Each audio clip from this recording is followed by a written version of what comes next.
एउटा बिरानो गाउँमा रमेशको घर थियो जहाँ उनको परिवार बस्नुहुन्थ्यो। उसको परिवारमा बाबा, मम्मी, दिदी र ऊ थियो। रमेश र उसको दिदी सानो छँदा उसको बुबा इन्डियामा काम गर्न जानुहुन्थ्यो, जसले गर्दा केही हदसम्म घरमा सहयोग पुगेको थियो। केही समयपछि उनको बुबा काममा जान छोड्नुभयो।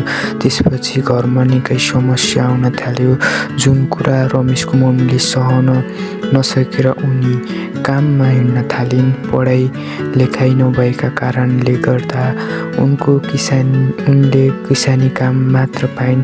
त्यही पनि उनी खुसी हुँदै काम गरेर आफ्नो परिवार पालिन्। बिस्तारै उनको छोराछोरी हुर्किँदै गए र पढाउनका लागि स्कुल हालिन् र पढाइन्। बुढाको साथ नपाउँदा र घर परिवार बच्चालाई पढाउने लेखाउने गर्न निकै गाह्रो भए तापनि केही झैँ नमानी उनी निरन्तर काम गरी आफ्नो बच्चाको भविष्यका लागि लडिरहन्।